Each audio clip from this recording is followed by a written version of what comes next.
to welcome to Jackie's Literary Corner. I am Jackie, and it is time for an update video for you guys. First of all, it's pollen season, and it kind of sucks because it's allergy season, so now I'm feeling all congested, and my eyes are watering, in which it did not help that I got my brows waxed this afternoon, and and sometimes that wax stuff can be irritating. I mean, well, all the time for me. Every time I get waxed, such a pain. I mean, the good news is only every few months or so when I get it done. But yeah, so that did not help. It caused my eyes to water and feel irritating, itchy, and it wasn't great. So on top of that, congested nose, and then I'm kind of tired because I'm adjusting to the time change and everything, and I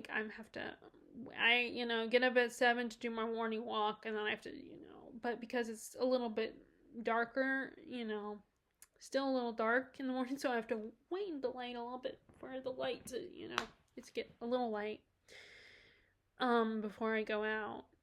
And so I don't have to feel like I have to wear one of those traffic vests, to make sure I don't get hit by a car because people won't see me. But, so yeah, it's that time of year again, and but you know what? I still love spring. Spring and autumn are my favorite times of year. So I know a lot of people, because the allergy, spring is not their favorite time of year because of allergy season. But I still love it. It makes me feel good and happy. It's the season of rebirth. And my month also, it helps my birthday's in the springtime. But yeah, I love this. This is such a warm, happy, exciting time of year. It's so beautiful and it's so bright, and just in longer days start to happen, and it has its own sense of coziness, I mean, even though people will say it doesn't, but to me it has a sense of, because it's flowers are in bloom, and you want to be outside with the warmth of the sun. It's not too hot yet, although it does start to get pretty warm in May, just as it's still warm in October. Maybe in even November, it still can be warm here. But summer's the longest time of year here, which is a pain. And it doesn't help that I have a job where I have to go outside for an hour bringing in shopping carts, which I love. I actually do enjoy my job because I get to go outside, get lost in my own thoughts, as long as I'm paying attention where my surroundings and making sure I don't get hit by a car. And I just get fresh air and all that, and but so I don't mind, and I don't have to put too much concentration because I'm not worrying about, I gotta load the bags and make sure certain things are together and everything, and maybe show some interaction with the customers and all that.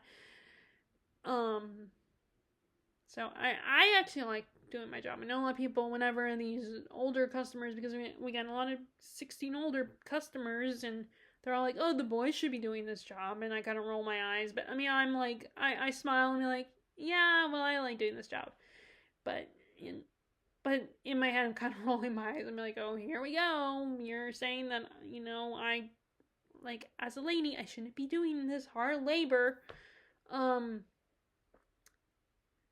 but they mean well. But yeah, so I like this time of year. It's fun. So I know, but basically, autumn and spring are my favorite times of year. Winter and summer, not so much. I mean, both have their positives, but, spring and summer are my times of year. And I think most people like spring and summer. I mean, not everybody, of course. And kids love or spring and fall. Spring and autumn, that's what I mean. But I imagine a lot of kids, people that, especially the ones that are still in school, probably love summer because it means you're out of school. But then once you're an adult, it doesn't matter. When you're not in school anymore, it doesn't make a difference because, you're always working. Unless you ask off. But anyway. So, yeah. So, not 100% feeling, not feeling 100%. But I still, I'm still positive and in a good mood. That's what this time of year, especially now the sun is coming out. Because when we were out running errands, yesterday and this morning. Well, I got dropped off at Books a Million, but it was very overcast and gloomy and just, I was worried. And it was, when I went for my walk, it was kind of misty. Like there was a little bit of rain, but not enough for it to be, noticeable or bad. Like I still had my I was still listening to my iPod, so I don't have to worry about that because it wasn't enough rain to cause any damage. Um, but then the sun just came out while I'm sitting out there reading, which was nice. Anyway, so let's give you guys an update. So first, okay, I did finish Cuckoo by Leo Carew. That's the last final book in the Under the Northern Skies trilogy. I really enjoyed that, and like I said, I really liked the third book. I know when people were like, "Oh, I was so disappointed. This was terrible. It was good for the first little section, but then it went bad later." And like, I disagree with that. I don't know, and part of me is kind of curious. And I mean, the good news is I wasn't so attached to the story that I would like. It would make me cringe to read people's negative comments and people bashing the series. And it kind of would like at this, it's one of those ones where I kind of just roll my eyes and it's like, okay, fair enough. But then I'm still kind of hesitant to read people's negative reviews to see why it was so bad. But like, I was waiting until I finished the book so I wouldn't get spoiled for anything because I've made that mistake before. But I really enjoyed that. I liked Roper's character. He was very complex and he was just always trying to do the right thing and cared about his people and everything, but he made mistakes as a leader at times, and there was always characters not everybody loved him. Some people were like butting heads, even his friends, and his wife didn't really always agree with his actions. But he was definitely a warrior, and there were a lot of good, interesting characters. There were characters that I didn't love. And now, if you are a female reading that, as a female reader, if you decide to read that trilogy, there aren't a lot of female characters in the story, if that does matter. But they are the female characters that are in there, like, Roper's wife, Kretura, is a very strong, confident woman. She's a warrior herself. Amarilla is a villain. She's kind of a bitch, but she, you gotta give her props for, like, in a way. You can't, she's mean and bitchy, but, she's kind of, really good at being a bitch and being, puppeteering the males that support her, that are, and she had to deal with a very controlling husband and father. So, and then there's, another character, his wife, and so there's not a lot of female characters, but there are still good female characters, I think, very interesting female characters. It's very action-packed. Again, as I keep saying this, I think if you are fans of the Last Kingdom series by Bernard Cornwell, then you will like this trilogy. And it's a fantasy, but it doesn't have a lot of magic in it. Like, it doesn't really have any magic. I mean, there are some weird creatures in the story, and but it almost feels historical. It feels like, and so it's hard. One of those books where, like, I think a lot of books are classified as fantasy where they don't have a lot of fantasy in them. They almost feel historical, but there's little things here and there sprinkled in that make it fantasy.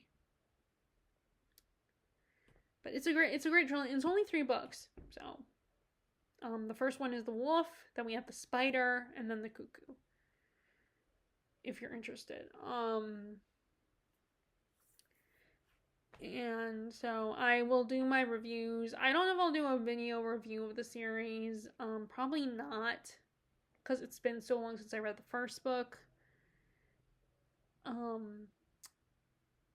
I'm going to, of course, write up a review to be published on Goodreads and on Storygraph. And I'll do, of course, a wrap-up video on all the books I read. I don't know when I'll film that, though. because I mean it might be not for a while.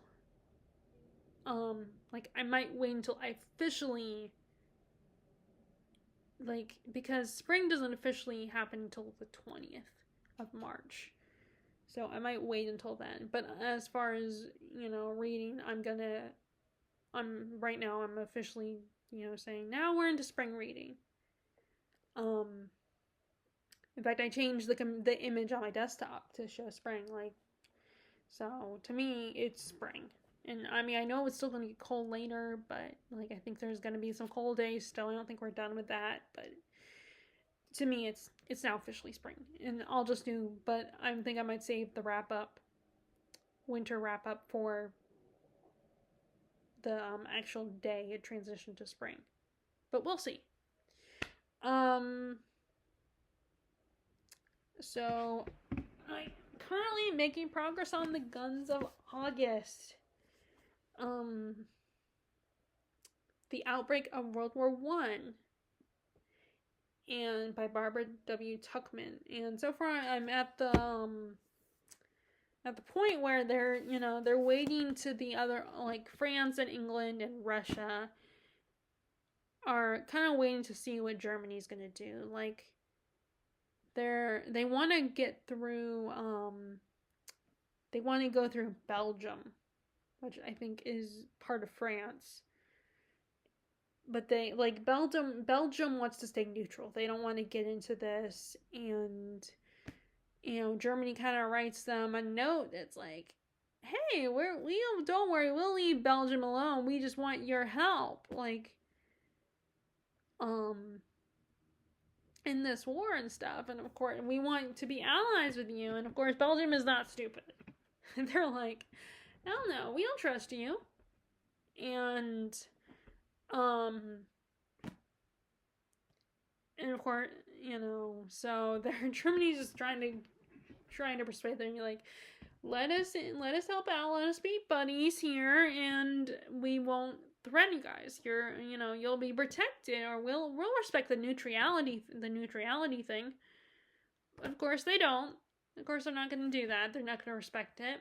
They're also going to wait to see what Britain's going to do. If Britain is going to form an alliance with France, because of course France has kind of the weakest army, and they want Germany's waiting to see if Britain is going to help them out and if they're going to get involved in all this. And of course they will get involved, but Germany doesn't know it yet at this point. So they're kind of waiting to see what Germany's going to do. And the French are also waiting, and the same thing with the Russians. And the Russians apparently have the biggest army. And I did not know about this, but they had a war with Japan. So they're worried. They're trying to still recover from their war with Japan. And they don't want to make the same mistake twice. And they're not officially allied with Germany. They're definitely not allied with Germany. Because, I mean, the last little section, the last little bit to last chapter when I talks about, has, Germans are worried about, why don't we have any allies? And, they're kind of annoyed by that. That no one's on their side, it's just them. Like, Germany comes off, at least in this book, it comes off as very arrogant and very, we're the best. And, they agree with war is inevitable. War needs to happen to prove ourselves. They have kind of that mentality. While, France just would ideally love to avoid it. But if they have to, they will go into battle. And I imagine Britain's the same way. They're they don't love the idea, but if they have to protect their country and the other countries, then they will do it. They will go to war. And the same, and I wonder if Russia probably has the same mentality as Germany does, where it's we need to go to war to prove ourselves. I mean, I don't know. But anyway, that's where I am in this book. And I just finished the section where they're just the waiting period, where they're trying to see what's going to happen, and this section starts with Franz Ferdinand from getting shot, which that has to do with, Serbia and Austria, are butting heads with each other, are at war with each other. So it's kind of building up to the actual war in that section. And then I'm on the section of the actual, it's called battle, the actual battle, because this section ends with them going to war, with everybody in Europe going to war.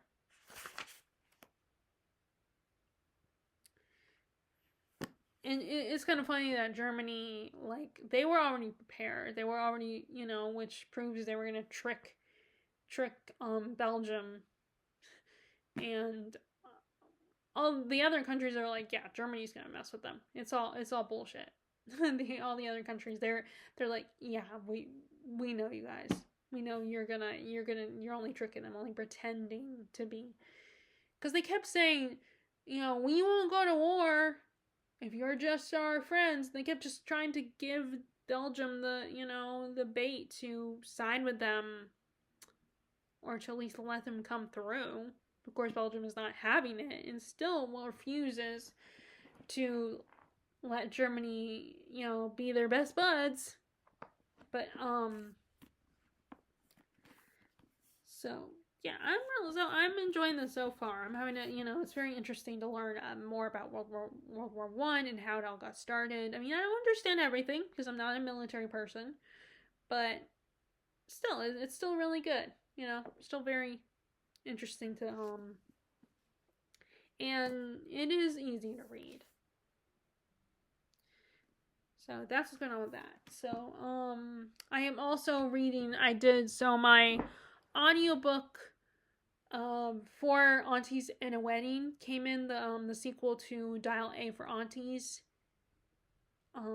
Which I'm glad that, because like there, you guys know that there have been times where I liked the first book of something and there's a sequel to it, and the one that comes to mind, of course, is the what's that series? The Legendborn, where I'm still intrigued. I would still want to listen to the three, the trilogy, or well, actually, it's more than a trilogy now.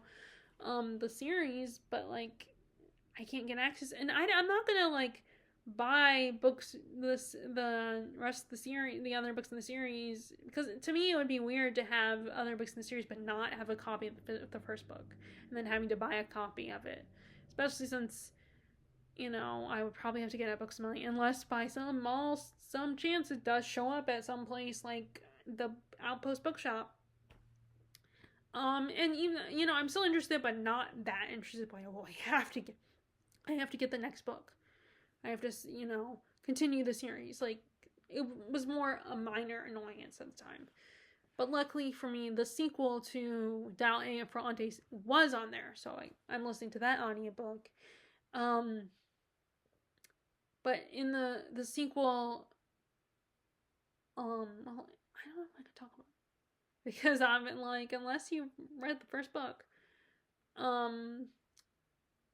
it picks up after some time after the first book's events, and they mention throughout the book the memory of the first book's events. They talk about it, and it's still kind of a shadow looming in the main character's life, her and her auntie's lives, Madeline's life, and she's still very, it's still in the back of her mind, and it's like, and she keeps referring back to it and being like, right, oh, these certain people are going to find out about that event.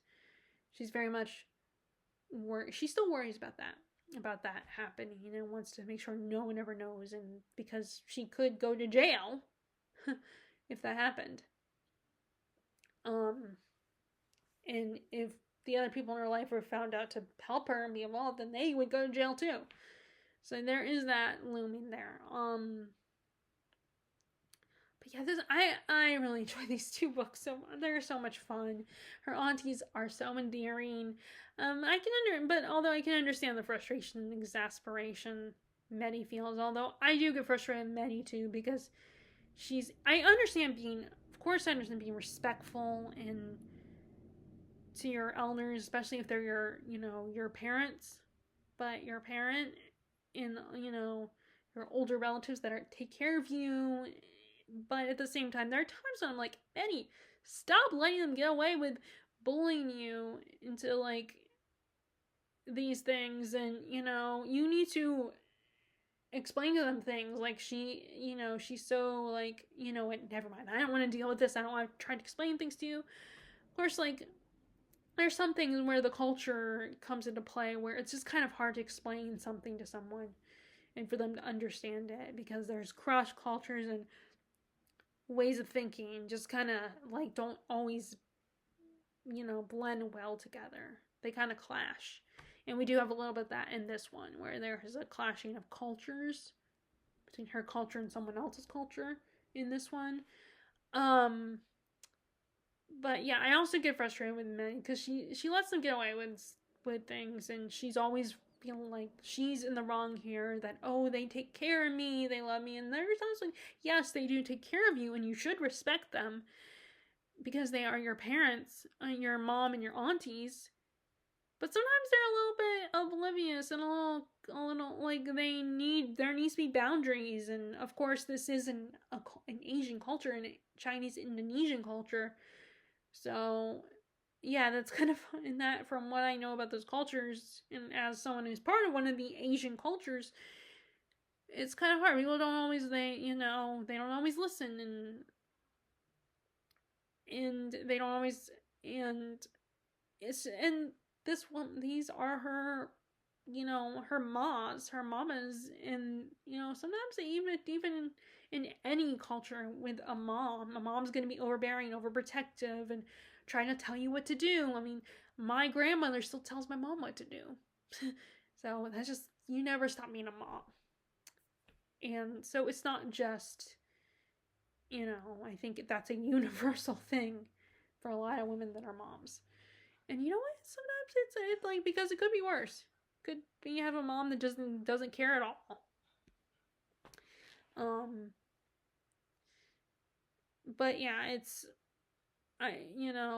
but yeah, I get very frustrated with the characters, but I love them at the same time. Just her mom and aunties are so funny, and they're always like, of course, just like the first book, there's something more serious happening here, and like they're just sniping at each other and telling silly story, that may or may not connect to the current problem, the conflict of the plot, and just like she's just gets so like, why is that important? Or like they have the whole like, little thing, like worrying more about little things that aren't as big of a deal to most people as they would be to them.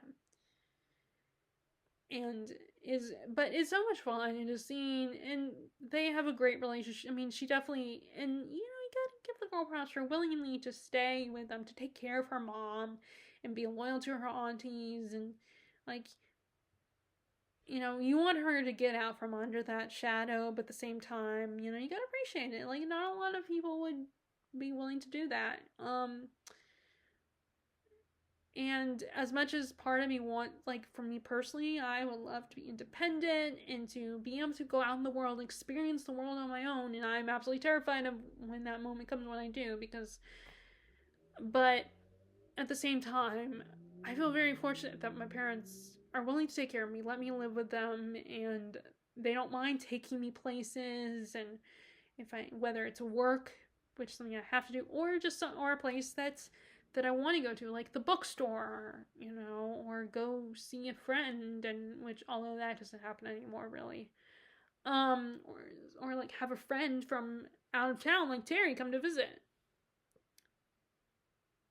And so, like, I get this loyalty and this clinging to your parents, your parental figures, and feeling like I definitely get her. But at the same time, I still get frustrated with her, though, and want her to, at times, to stand up to them when it's necessary. But I'm enjoying listening to this one as well as I did the first one. I do also have another audiobook on hold on Libby, which is the Seven Dials mystery.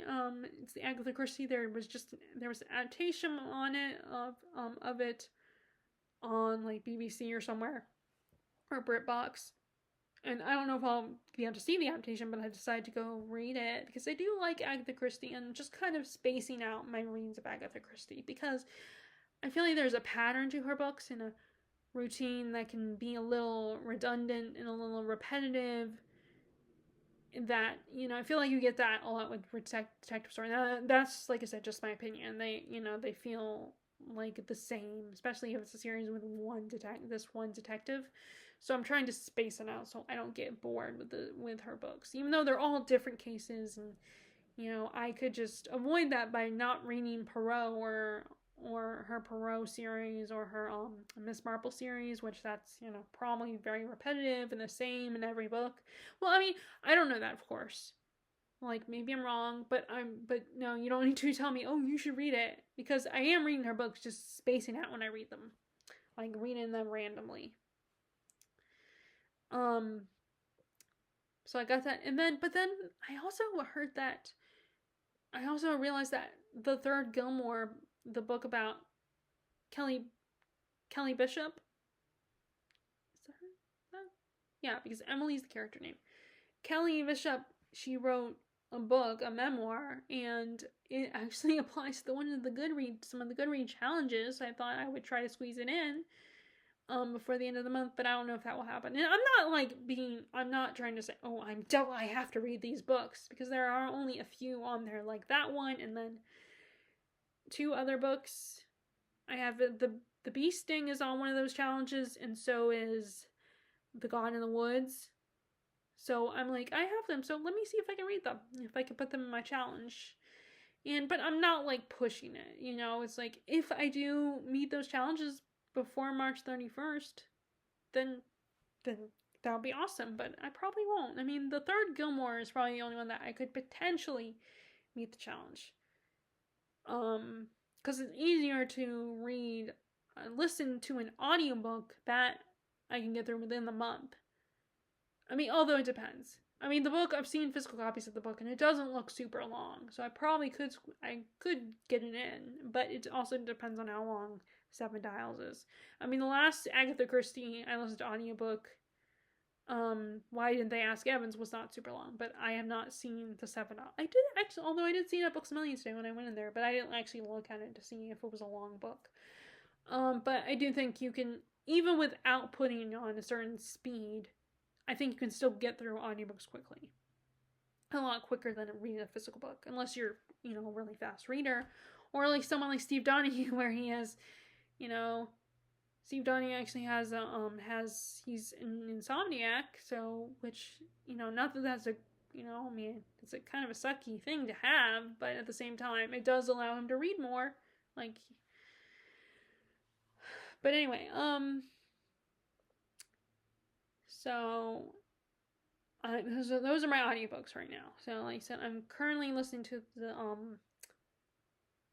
For Aunties and a Wedding, so I will listen to that, and then I'm gonna see if the Seven Dials mystery hasn't, when I finish the 4 Weddings, if the Seven Dials mystery hasn't come yet, then I might start listening to the third Gilmore book, because it's available. When I last looked, it was available to borrow. I mean, although it might not be after I listen to this one. But yeah, it is available, so I could listen to it. But I don't like the idea. I mean, I've never tried it before, but I don't, I know it's going to stress me out and be a little too much, especially because I can't listen to audiobooks, like, even though I do think I can get through an audiobook faster, I don't drive, so the only time I listen to it was when I'm taking a shower. And then when I'm getting ready for the day or the night, when I'm getting ready to go to bed, then I can listen to it I might listen to it a little bit then.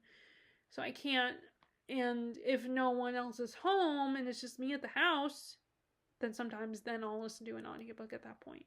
But, because then I don't have to worry about turning on TV or anything, and, but, so we will see. I might, once I finish this one, I might be able to get into, the third the third Gilmore, listening to that audio, that memoir, before I get Seven Dials. But we'll see. And it might not be available anymore when I finally get to it.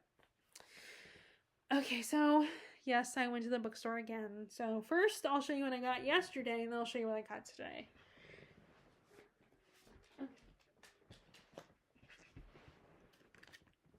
So first, the good news is I got my $5 off. Thankfully, I was supposed to get it the time before yesterday, but I didn't get it, so I got it yesterday. I was worried. I don't know why I was thinking that they wouldn't give it to me, and that I would have to wait until my next visit. But it's still counted. I still was owed the $5 off, thankfully. So I did get it. So I've had this book before, and I chose to donate it and return it because I read reviews. But what I'm trying to do right now is not rely on reviews anymore and try to give books a chance.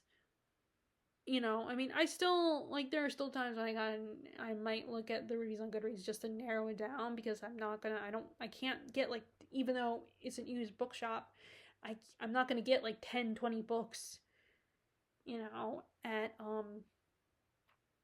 unless they're 50 cents, unless I get books that are $1 or 50 cents, I'm not gonna get that. I'm not gonna get more than 4 books at the bookshop, at the Outpost bookshop. So I still might have to look at Goodreads reviews to narrow it down, read the reviews just to see. But anyway, I'm trying not to do it anymore, and so I'm trying not to let it influence what I read as much anymore. And with this one, it did kind of influence me the first time, but I'm going to give this another shot. I liked what I saw of that, which this book, they used this book to inspire that TV series, the Zelda TV series. Which, by the way, the book is Zelda, a novel of Zelda Fitzgerald by Teresa Ann Fowler. This is fiction. It's not a biography or anything. And this was, and they, there were, of course, some negative reviews. But that TV series with Christina Ricci playing Zelda, the way they talked about, they had used this book, and I liked the show. Unfortunately, it only didn't get past the first season, which I am so disappointed, because there could have been so much they could have done.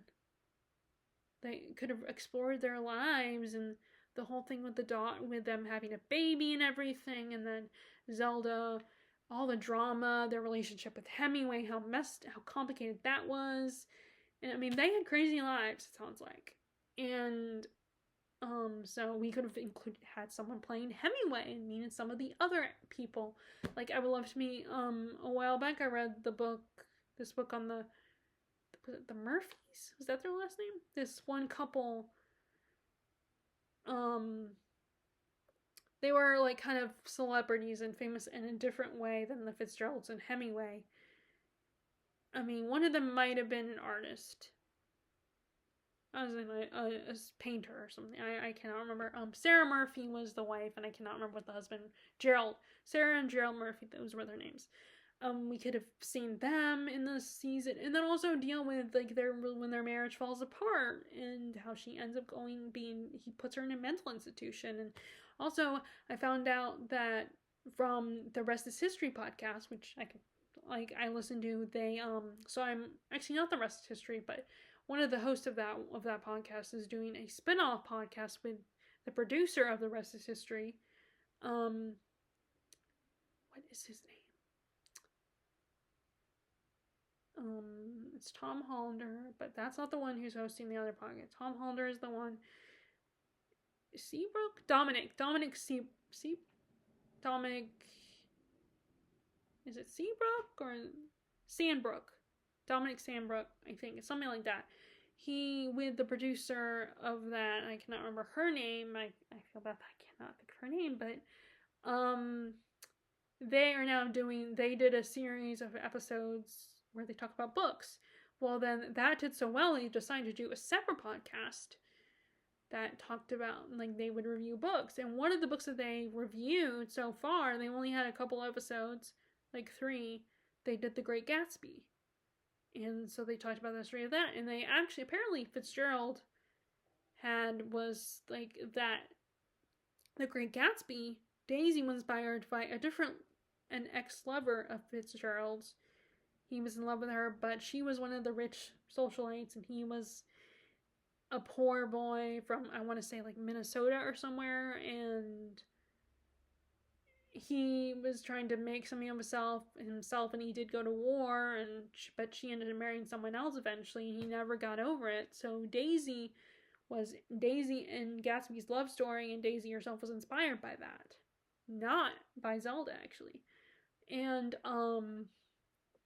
so I thought that was interesting, and we could have met that woman. She could have been a character on the show that appears and comes back into his life, or like we get flashbacks of that. Even though, granted, maybe we want it because, of course, the show is about the main focus is Zelda and her relationship with him. I mean, we could have found ways to,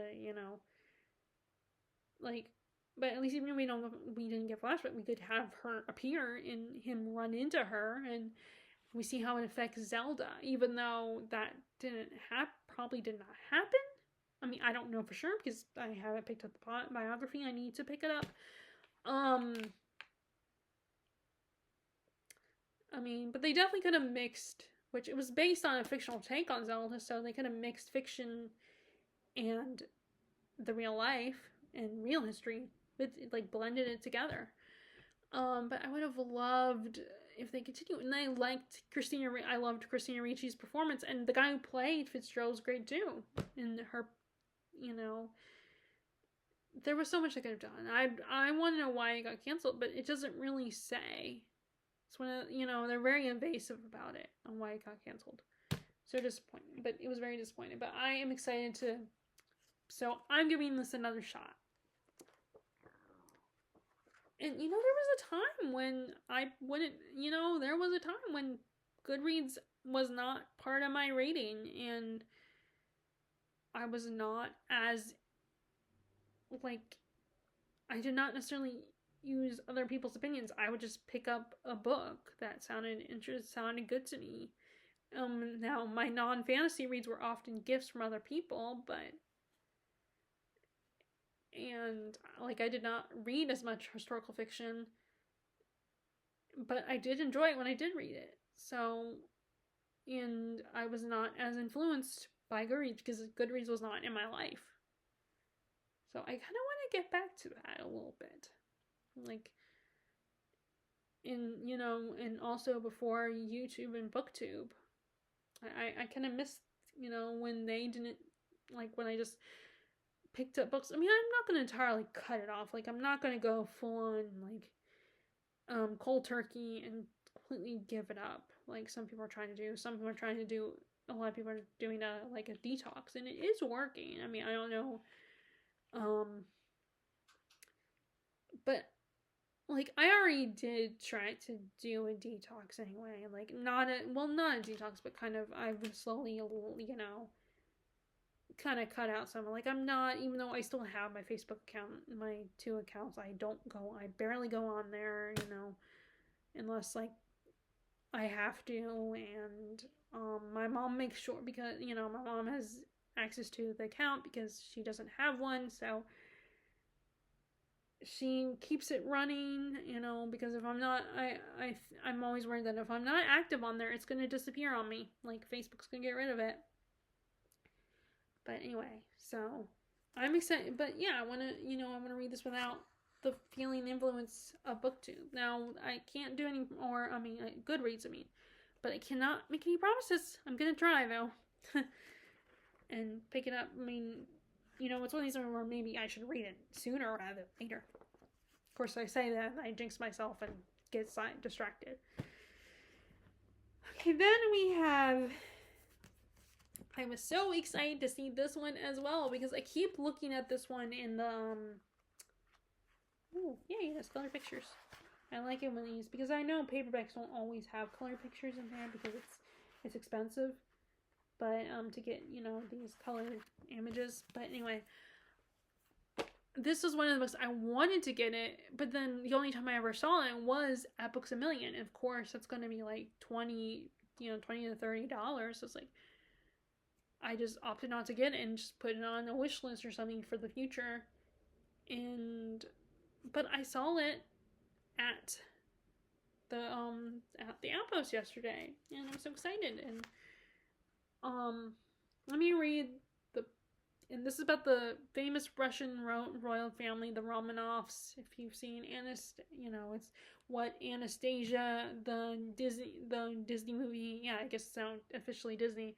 The Disney movie was inspired by, although of course the real life story of Anastasia is not as happy and hopeful. It did not, like, the way that movie goes is not what happened. But anyway, I'm gonna read the back of this. And then I just remembered I did not read the back of this one either. So, but anyway, so they have a blurb on here that's from Mail on Sunday. They say War and Peace meets Game of Thrones. A superlative history brimming with extraordinary stories of murder and torture, sex and excess, featuring madmen, monsters, and megalomaniacs and fanatics.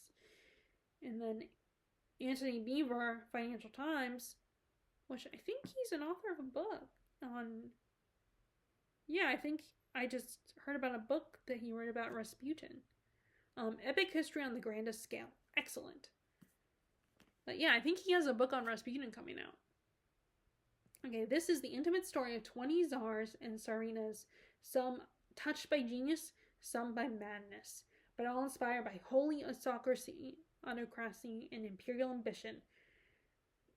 Montforet's dazzling chronicle of Russian history reveals a secret world of palace conspiracy, family rivalries, sexual decadence, and wild extravagance, at once an enthralling story of triumph and tragedy, love and death, and a universal study of power. The Romanovs is also an essential portrait of the empire that still defines Russia today. Okay, there's some more blurbs. An extraordinary and gripping tale with its sordid power, struggles, violence, and brutality. Its cast of magnificent monsters, tragic victims, and grotesque holy men, by turn horrific, hilarious, and moving, but ultimately tragic. Adam Zamoyski, The Spectator. He's from The Spectator. I'm guessing it's like a magazine or something. Captivating, the story of Romanovs has been written many times, but never with such a compelling combination of literary flair, narrative drive, solid research, and psychological insight. Douglas Smith Literary Review. But yeah, I was very excited to see this because, like I said, I've only seen it at Books a Million, and that'll be more expensive, so. And I guess this is why the cover is different from the one at Books a Million, because it's the UK edition. Which is the second time I've seen a book that, like my copy, the one I got of The Bee Sting, is a UK edition. And there is actually someone that works at the bookshop. I don't know if she still works there, but she is from the UK.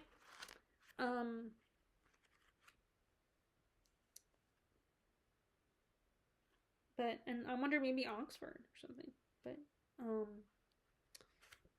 But she lives here in the US.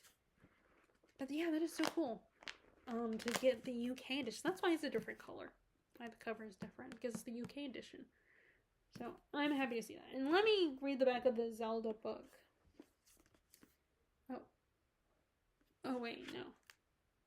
Okay, so when beautiful, reckless Southern Belle Zelda Sayre meets F. Scott Fitzgerald at a country club dance in 1918, she's 17 years old and he is a young army lieutenant. Before long, Zelda has fallen for him. Even though no one else believes that his writing will bring him both fortune and fame, when Scott sells his first novel, she optimistically boards the train to New York to marry him and take the rest as it comes. What comes here at the dawn of the Jazz Days is unimagined success and celebrity that will make Scott and Zelda legends in their own time. In New York City, Hollywood, Paris, and French Riviera, they join the endless partying, glamorous, sometimes doomed to lost generation that includes Ernest Hemingway, Sarah and Gerald Murphy, and Gertrude Stein.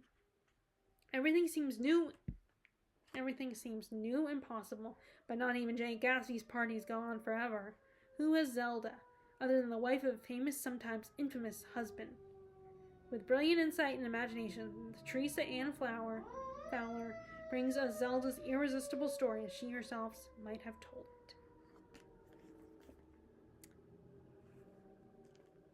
So I'm still excited. I mean, I was excited last time, and I'm excited this time. So I'm gonna make, I'm not gonna let. Except, okay. So the last book I got was, okay. Well, from this, because I actually have one more. So my nephew, who is gonna be 11 this summer, he goes to a private school because my sister took him out of public school. And if you've been paying attention to the literary crisis and what's going on, I'm sure you can understand why. Well, this school is having them read, does a lesson on Shakespeare. He said they're 11-year-olds. I did not start Shakespeare until like 9th grade. I don't think we did Shakespeare in middle school. So I was very impressed by that they are learning Shakespeare and that they're acting in Shakespeare. That, these are preteen kids. Like, they're going to become preteens. So I thought that was really cool. And his brother and his sister eventually will probably do the Shakespeare unit as well. But his brother is doing it too, and they also did a unit on the Revolutionary War where he played, where my older nephew, he was Thomas Paine, and the guy who wrote Common Sense. And his brother is gonna be Daniel Boone, and I think there was other projects they did where they were other historical figures. But anyway.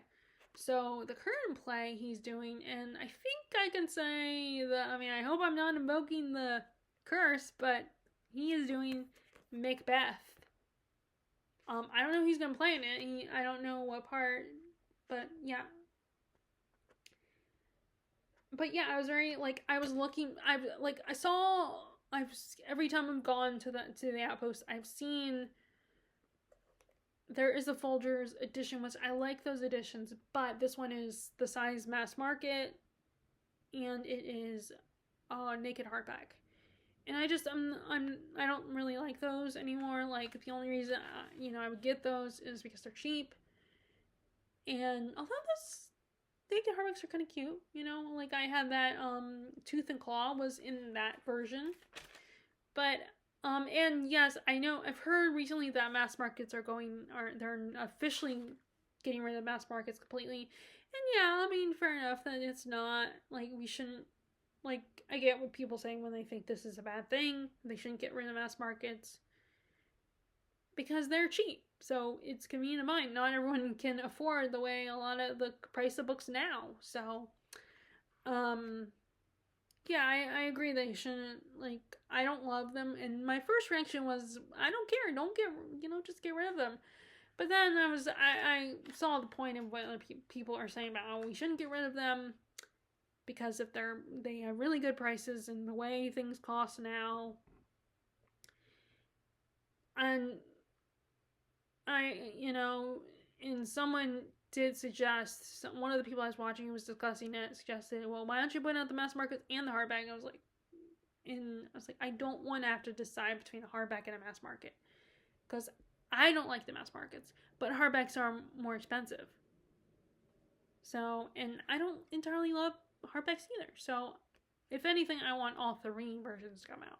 I don't know if it's possible. I don't understand how publishing works, but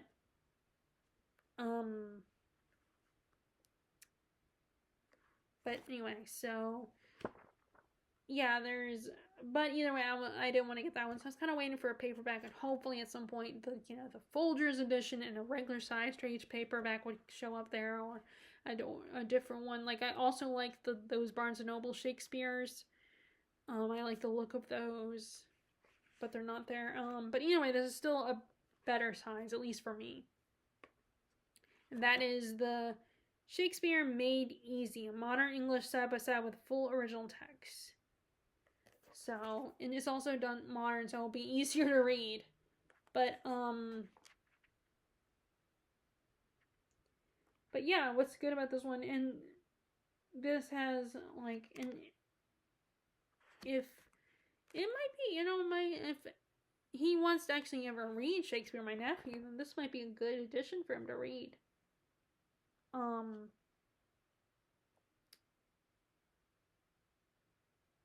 wonder what that name means. So this person, but yeah, I'm so glad to see that I saw this one. I really am happy that this one showed up there.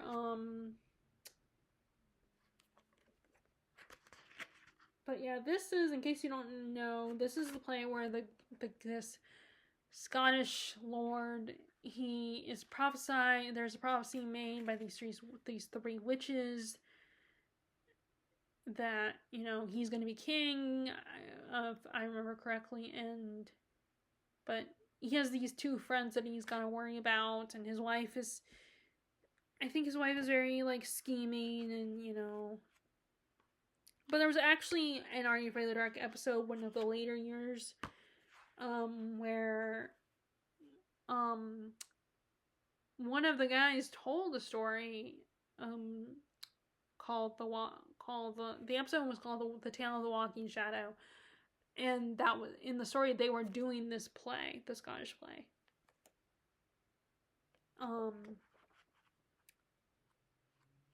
And I remember it was one of these where in the plot he kept seeing this shadow, and he was trying to warn his friend who was really a passionate theater person, and she thought he was making fun of her when he tried to tell her he thinks there's a ghost, because of course she doesn't believe in ghosts and there's no such thing as ghosts, so she naturally assumed he was making fun of her. And I remember being frustrated when I watched the episode, because I was like, no, he's trying to tell you, and just because your little logical brain can't accept that, doesn't, he's not trying to make fun of you. But anyway, sorry, I gotta stop. I keep wanting to play with the book. I know it's probably annoying. I know, and there are some people say it's unprofessional. Because it is jarring and everything. Although, I think I've heard that there are people who do that. But anyway, so I'm excited to read this. I still, though, gotta read, this one, which is the Tempest. I meant to read it last year, but I never got around to it. Like, I'm trying to get to another Shakespeare play, because, I've only, I keep saying I'm gonna read them, and then I never do. I mean, I'm like, although I read King Lear and I really enjoyed that, and I meant to read that The Queens of Innislear, which was a fantasy book that's kind of based around the daughters of King Lear. It's the story from their perspective. So I meant to read that one once I read King Lear. I still have not done that either. But anyway, so that other one is The Tempest, and I have been told that it's one of the harder Shakespeare plays. But yeah, I'm excited to read this one. And also, let me start first by saying the thing I got today was, I saw this. Originally I was looking for, there was a Bridgerton bookmark with one of the characters on it, with Penelope's character on it, and I wanted to get it, but I never did. I didn't see it there anymore today, but I did see these bookmarks with Shakespeare quotes on them, and this one had, and I bought Macbeth yesterday, so I thought I would get the one with the Macbeth quote. They had a Romeo and Juliet one, and they had a Midsummer Night's Dream, and Much Ado Nothing quotes, which I like the Much Ado Nothing quote, but this one is, by the pricking of my thumb, something wicked this way comes. But yeah, I figured, let me get that one, especially since that's the one I bought, the play that I got. Also, it came on this. I'm like, let me just, can I use this as a bookmark? Because, I mean, there are people that use receipts and napkins as bookmarks, so why not? Why not use the one that held the book? And it has a description of what Macbeth is about. So, Shakespeare's Macbeth is a tragedy about ambition and guilt. When Macbeth, a Scottish nobleman, was tempted by prophecy and spurred by his wife, he murders the king to seize the throne. Consumed by paranoia and remorse, he spirals into tyranny and madness, leading to his eventual downfall. Yeah, although I don't know, maybe I shouldn't have read that whole thing because it kind of, in a way, it kind of spoils it a little bit, what Macbeth is about. But it's like, why not use this in book 2? But anyway, so yeah, this will be, and I like these ribbons because they're not as, they won't come, they won't, come apart like the ones with the strings, like the threads will. It's a very, very hard, it's not, it's not as hard as those wooden bark marks I have, but they could, I would love for them to have put Shakespeare quotes on those wooden bookmarks, but anyway. But yeah, so I bought that. So I thought I'd share that first because it, my gosh.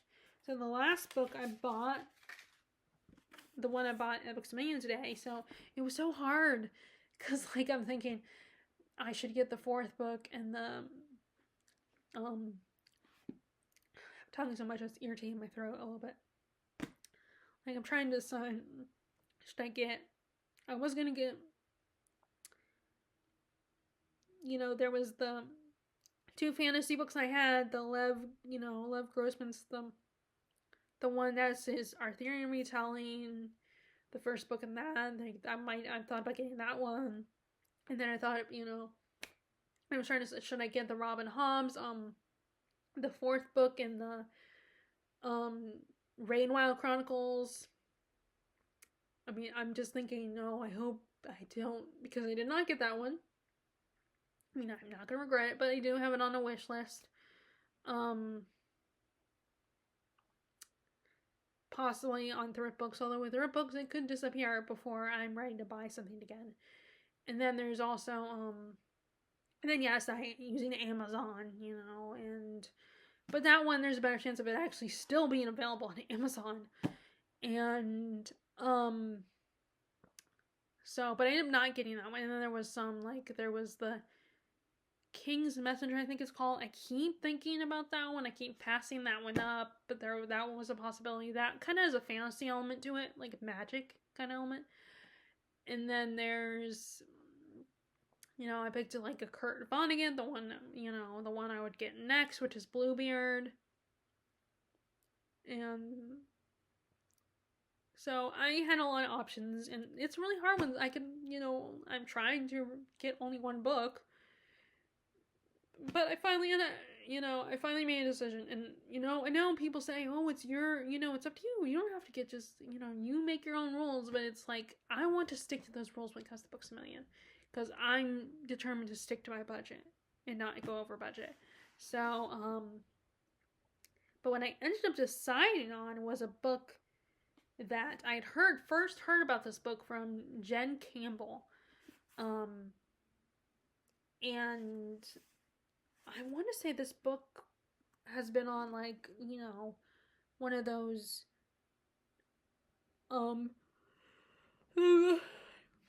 excuse me, sorry, one of those historical fiction award that, the Booker Prize, or not the Booker Prize, but there's a famous historical fiction award. I think it's been on one of those, but it doesn't have an award sticker on here on this one. But but anyway, this is The Pretender by J.D. Harkin. This is, and so I heard about it from Jen Campbell, and then recently I heard about it from someone else. I don't remember what, it was maybe Sophie Redhead from Redhead Reading or someone else, but or maybe it was Shelley Swearigan. It might have been her. Might as well is Shelley Swearigan. But anyway, so I'm gonna read the back because I can't remember. I did read the back when I was in the store, but anyway, so it says 1483, John Cullen's greatest anxiety is how to circumvent the village's evil goat on his way to collect water. But the arrival of a well-dressed stranger from London upends his life forever. John is not a farm boy, but Edward, Earl of Warwick, the son of the long-deceased Duke of Clarence, has been hidden in the countryside after a brotherly rift over the crown, and because Richard III has a habit of disappearing his nephews, removed from his humble origins and sent to Oxford to be educated in the manner befitting the throne's rightful heir, Edward is put into play by his masters. He learns the rules of etiquette in Burgundy and the machinations of the court in Ireland, where he encounters Joan, the delightfully strong-willed and manipulative daughter of these Irish patrons, a girl imbued with both extraordinary political savvy and occasional murderous tendencies. Joan has two paths available to her: marry or become a nun. Edward's choices are similarly stark. He will either become a king or die in battle. Together they form an alliance that will change the fate of the English monarchy. So there's another paragraph that says that this was inspired by a footnote to history. The true story of the little-known Lambert Simnel, who was a figurehead of 1487 Yorkist rebellion and ended up working as a spy in the court of King Henry VII.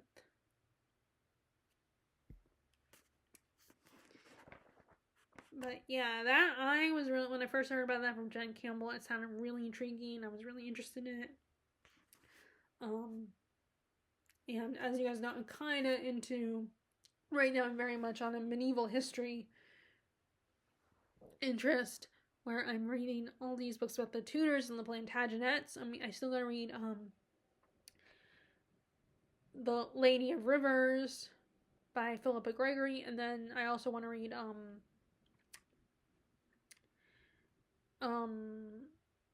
Alison Weir's her book about Jane Seymour, the Haunted Queen. And then there's Wolf Hall I want to read. I recently just slowly over time I've purchased, the last few months I've been purchasing books that are on this time period. And slowly accumulating them, and just, it's been, and so I'm really excited. And also the covers was I really like the cover, like, I know, that this, this portrait of where it's part of his face, and the little, like someone wrote on it, the Pretender, and like graffitied on it, the Pretender, and graffitied a little crown, and the author's name, and like it feels like a really fun cover. I should look at the UK cover. Not that I can get the UK cover. I only just got lucky and got like some UK cover books from the UK arrived here at some point. But yeah, I'd be curious what the UK cover looks like, because a lot of times in the UK they have better covers than us. But sometimes we do have also really good covers. But anyway, so that is The Pretender by J.D. Harkin. So that is my latest update for you guys. Like I said, I don't know when I'll do my wrap up for the winter. We will see. I might wait until winter officially ends and spring starts, which is on the 20th, or I might, do it sooner. But yeah, I am officially saying that winter's over and I'm in the spring zone. Not that I read books that are specifically, spring inspired, because I try to be a seasonal reader, but then it doesn't happen because I don't always read them. Those aren't, sometimes I'll pick those books for the season, but all of a sudden, like, I'm interested in either a book I just bought or a book that, on my shelf that, I just bought and remember, oh, I want to read that. But anyway, so I just, the seasonal reading does not work for me. I try it, but I can't do it. Because sometimes, and the other thing is there will often be books that probably wouldn't fit the season, depending on what your interpretation of a book for that season, and I don't always want to read those. So anyway, and I'm gonna let you guys go. I hope you guys are enjoying your reading right now, and I will talk to you later. All right, bye.